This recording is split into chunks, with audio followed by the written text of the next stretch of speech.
masukan dari tenaga ahli bahwa yang bersangkutan ini diberhentikan dari anggota DPR dan kemudian paripurna juga mengatakan, tentu saya bersyukur bahwa apa yang saya rekomendasikan itu ternyata sesuai dengan putusan dari paripurna DPRD.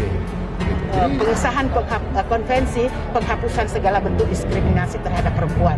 Itu berarti negara betul-betul menunjukkan komitmen dan konsistensinya melalui pimpinan DPRD Sulawesi Utara. Ya, tentu kami sebagai LSM Maki yang mengadvokasi mendampingi masyarakat Dapil Minsel Mitra yang merupakan dapilnya James Arthur Koyongian, kami sangat berterima kasih dan bangga dengan keputusan yang sudah diambil oleh Badan Kehormatan dan DPRD Provinsi Sulawesi Utara.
Yang kami anggap sangat-sangat politis. Keputusan tadi disampaikan terkait dengan poin 2. Apalagi yang disampaikan oleh Badan Kehormatan adalah memberhentikan sebagai anggota DPRD, tapi dikembalikan ke Partai Golkar. dikembalikan kepada partai politik. Ini terkait sanksi ini sangat-sangat politis. Kalau memang keputusan Badan Kehormatan hanya memberhentikan dari alat kelengkapan Dewan, kenapa lagi harus memberhentikan sebagai anggota DPRD yang diserahkan ke Partai Golkar? Jadi ada dua pemahaman di sini. Ada dua pemahaman, perspektifnya begini. Kalau diserahkan kepada partai untuk ini adalah regulasi yang lain. Nah, itu ada poin-poinnya di situ. Tapi ketika dia jadi ke Undang-Undang MD3, Undang-Undang Pemerintahan Daerah, PP dan lain-lain, kalau dia melanggar sumpah dan jabatan, dia tidak perlu oleh partai ditarik. Itu salah. Jadi mereka harus tahu itu huruf C itu. Jadi ketika dia melanggar sumpah dan jabatan, tidak pemberhentian ini tidak perlu oleh partai. Jadi ketika DPRD sudah memberhentikan, otomatis dia harus di PAW segera. Jadi mekanismenya seperti itu. Jadi pahami undang-undang secara komprehensif, baca item per item. Jangan hanya katakan bahwa pemberhentian ini harus persetujuan partai. Itu MD3, tapi ada klausul khusus ketika dia melanggar sumpah jabatan tidak perlu ada tidak perlu ada pertimbangan dari partai atau partai sendiri yang memintakan dia diberhentikan. Ada hasilnya. Tapi dari tahapannya, kalau dari tahapan awalnya sudah tidak mengikuti dengan tahapan-tahapan prosedural yang saya sampaikan tadi, maka pada akhirnya keputusan yang akan dihasilkan juga tidak memiliki rasa adil. Golkar menerima fraksi, ya? Menerima atau tidak? Prinsipnya kami tidak pernah mempermasalahkan hasil yang disampaikan. Keputusan tadi kan sudah terima dan tidak juga kan semua sudah disampaikan di DPRD tadi. Tapi persoalannya tahapan-tahapan ini yang perlu. Kalau tahapannya jelas kan, rasa adil semuanya ada, keputusannya jelas. Itu langkah selanjutnya. Kita pelajari dulu hasil laporan dari Badan Kehormatan. Untuk selanjutnya kita akan lihat dulu langkah-langkah hukum selanjutnya. Kalau dari fraksi Partai Golkar akan memberikan pembelaan kedua sebagai sebagai anggota fraksi. Kita tunggu dulu hasil daripada Badan Kehormatan tadi, salinannya kita pelajari. Kalau memang sudah memenuhi asas-asas hukum, unsur-unsur yang memenuhi syarat, baru kita akan ambil langkah selanjutnya. Betul, izin betul. Iya, tadi juga kan tidak sempat minta hafal. Kosong kan ketua? Hah? Wakil ketua kosong sekarang. Sesuai dengan perundang-undangan itu kosong. Ketua, apa tadi sudah berkomunikasi dengan Pak Jak sendiri sebelum paripurna ini dimulai? Rapat fraksi tadi sudah ada, tapi memang sebelum ada hasil keputusan. Nah, setelah ada hasil keputusan ini kita belum komunikasi. Jadi tapi nanti akan melaporkan secara. Sebagai ketua fraksi saya akan melaporkan ke partai. Terima kasih. Bapak dari AKI, Pak, ya. Melihat dari atau mendengar putusan tadi, tanggapan Bapak bagaimana, Pak? Ya, tentu kami sebagai LSM AKI yang mengadvokasi mendampingi masyarakat Dapil Minsel Mitra yang merupakan dapilnya James Arthur Koyongian, kami sangat berterima kasih dan bangga dengan keputusan yang sudah diambil oleh Badan Kehormatan dan DPRD Provinsi Sulawesi Utara. Dan itu yang menjadi harapan dan keinginan dari masyarakat di Dapil Minsel dan Mitra. Mereka pada umumnya sebagian besar menginginkan agar supaya James Arthur Koyongian segera dipecat dan diberhentikan. Baik keanggotaannya sebagai anggota Dewan Provinsi Sulawesi Utara dan Wakil Ketua Dewan Provinsi Sulawesi Utara. Artinya bahwa tanggung jawab amanat dan lainnya yang sudah dipercayakan masyarakat kepada beliau untuk bertindak berbicara atas nama masyarakat Minsel. Masyarakat Minsel itu mengharapkan untuk dicabut, dikembalikan kepada masyarakat. Karena dari sisi etika dan moral, James Arthur Koyongian itu menurut masyarakat Minsel Mitra itu sudah tidak layak lagi untuk mewakili masyarakat Minsel dan Mitra, seperti itu. Dari sisi kode etik dan moralitas, baik kode etik tatip dari DPRD maupun dari sisi hukum agama dan hukum negara tentu sudah bertentangan. Maka kami dari masyarakat Minsel Mitra merasa sudah tidak pantas, sudah tidak layak untuk beliau untuk jadi anggota Dewan DPRD Kabupaten Provinsi Sulawesi Utara, seperti itu. Kami tidak ada kepentingan dengan partai politik manapun, tidak ada. Kami murni adalah membawakan aspirasi masyarakat. LSM AKI sangat sangat profesional dan tidak akan mengaitkan dengan partai manapun. Kami tidak ditunggangi oleh partai manapun, apalagi Partai Golkar. DPRD telah melaksanakan tanggung jawabnya sebagai lembaga penyelenggara pemerintahan sesuai dengan manat dari konstitusi Undang-Undang Dasar 1945 dan juga SIDO yang telah diratifikasi oleh pemerintah di dalam Undang-Undang Nomor 7 tahun 1984, yakni pengesahan konvensi penghapusan segala bentuk diskriminasi terhadap perempuan. Itu berarti negara betul-betul menunjukkan komitmen dan konsistensinya melalui pimpinan DPRD Sulawesi Utara.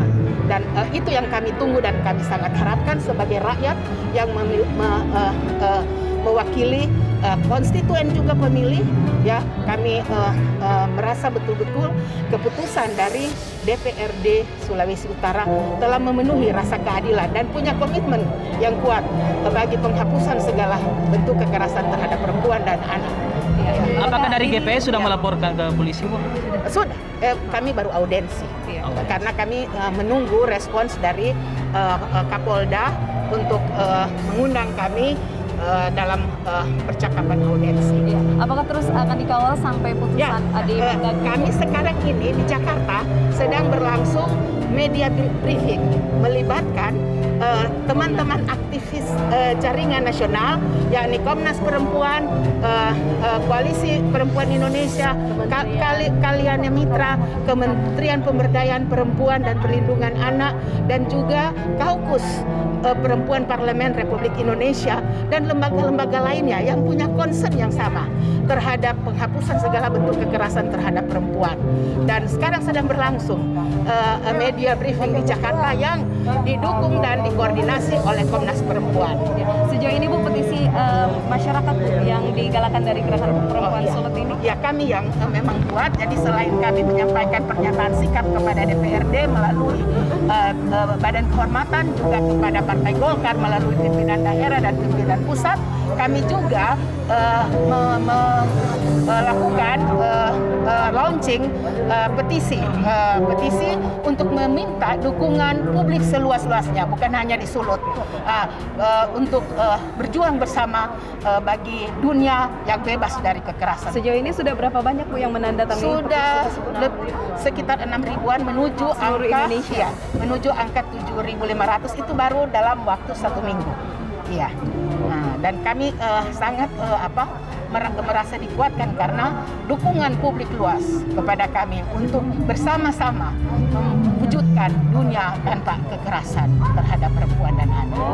Ya, pasti kami mewakili Gerakan Perempuan Sulut lawan kekerasan terhadap perempuan dan anak sangat-sangat bersyukur kepada BK yang memberikan rekomendasi untuk pemberhentian James Arthur Koyongian dari DPRD dan sudah disahkan secara resmi oleh Ketua DPRD Sulut. Dan bagi kami itu bukan hanya berita gembira bagi kami Gerakan Perempuan Sulut, tetapi bagi seluruh rakyat Indonesia yang anti kekerasan terhadap perempuan dan anak. PKDRT, Undang-Undang Penghapusan Kekerasan dalam Rumah Tangga, memang sulit karena itu sifatnya delik aduan yang harus disampaikan oleh korban. Nah, jadi itu biarlah korban dan yang terserah mereka. Ya, Toren juga hargai, memberikan keleluasaan kepada korban untuk mengambil sikap. Ya, tapi kami sebagai mewakili rakyat Sulawesi Utara secara khusus, karena pelaku itu adalah wakil rakyat dan duduk di Dewan Perwakilan Rakyat, dia membawa dukungan amanat dari rakyat. Ketika dia melanggar sumpah dan janji, kode etik lembaga negara, itu berarti dengan sendirinya rakyat akan mencabut dukungan. Masukan dari tenaga ahli bahwa yang bersangkutan ini diberhentikan dari anggota DPR dan kemudian paripurna juga mengatakan, tentu saya bersyukur bahwa apa yang saya rekomendasikan itu ternyata sesuai dengan putusan dari paripurna DPRD. Gitu. Jadi sekali lagi soal pernyataan Raski itu saya anggap biasa lah, dia membela koleganya kan. Tapi yang kedua dia tidak paham aturan undang-undang. Yang sekarang bergulir kan adalah ranah politik ya. Dalam ranah politik tentu regulasi yang adalah berdasarkan Undang-Undang MD3, Undang-Undang Pemerintahan Daerah, kemudian juga undang-undang beberapa PP ya, termasuk juga tatip ya dan lain-lain. Nah, Kalau menyangkut dia hukum pidana itu lain, ranah lain kan. Jadi hukum pidana bisa beberapa sisi. Satu sisi adalah KDRT kan. KDRT itu adalah delik aduan yang tentunya mereka pikir sudah selesai ketika korban ini, istrinya ini tidak melapor, mereka rujuk. Itu biasa. Tapi ada ranah hukum lain, misalnya kita bisa melihat pada pasal 53 Kitab Undang-Undang Hukum Pidana, itu jelas menyatakan tentang percobaan. Jadi percobaan ini apakah dia memenuhi unsur untuk misalnya tindak pidana kekerasan, tindak pidana penganiayaan, tindak pidana percobaan pembunuhan dan lain-lain, itu jelas regulasinya. Jadi termasuk siapa saja bisa melapor. Nah, saya mendorong teman-teman untuk melaporkan ini ke ranah pidana. Jadi jangan selesai berhenti di sini. Kalau KDRT bisa saja karena memang korbannya tidak mau melapor. Tapi ini sudah di ranah publik. Saya malah mendorong lapor aja supaya bergulir betul-betul ini kita bikin efek jerah betul-betul. Kita tidak punya dendam sama dia, tapi minimal jangan sampai ada kejadian berulang seorang yang dipandang hormat sebagai dewan ini lembaga DPRD yang terhormat ini menyeret istrinya itu dan untung tidak meninggal dan untung tidak luka berat. Dia begitu. Jadi ini bisa ranah pidananya bisa. Tadi sudah mengganggu ketertiban umum juga masuk. Ya bisa juga. Macam-macam. Undang-undang lalu lintas bisa juga. Jadi bertubi-tubi dia. Jadi pintu masuknya masuk dulu ini percobaan, fogging. Ibu di GPS ini kan ya badiang orang, mau pilapor. Cuma kasihan kok. Sementara proses. Orang mulai dulu dari proses ini loh. Kita bilang keliru. Karena dia melihat cuma dari unsur KDRT. Dia tidak melihat undang-undang lain. Ada undang-undang MD3, ada undang-undang pemerintah daerah, ada PP, ada juga kode etik. Yang jelas di situ nyatakan, tuh, bukan cuma ini. Kalau dia melanggar sumpah jabatan, jelas. Itu yang pasal berlapis. Jadi pasal berlapis. Jadi ada klausul situ. Dikecualikan dari A, B, C, D itu semua yang mesti partai yang ini. Tapi khusus C, kalau tidak salah di situ di C, ketika dia melanggar sumpah jabatan, itu tidak ada partai itu yang mau ini. Cuma ironis buat kita, dia seorang legislator, pembuat regulasi kebijakan di daerah. Kok nggak tahu hukum yang disebut-sebut tadi itu? Itu kan mestinya seorang legislator harus paham dong aturan perundang-undangan yang ada di Indonesia. Yang jadi masalah misalnya begini, kalau dia membantah bahwa di video itu dia, kalau dia membantah, maka dia tidak masuk di dalam undang-undang ITE. Jadi pembuktiannya sulit lagi. Mesti apa benar video ini terjadi tidak direkayasa saya, tapi dia benarkan. Iya. Sudah terlaksana pidananya terlaksana. Saksi visual ada. Ya ada. Video itu jadi sekarang saksi. yang blunder dia pakai pengacara. Kau bilang mengatakan mau gugat, mau lapor, itu yang Tiko dan akun. Blunder buat kita. Akui bagaimana? Ya sudahlah. Kita tunggu ragu loh, lebih turun melapor balik. Kasat reskrim di Polres Monto.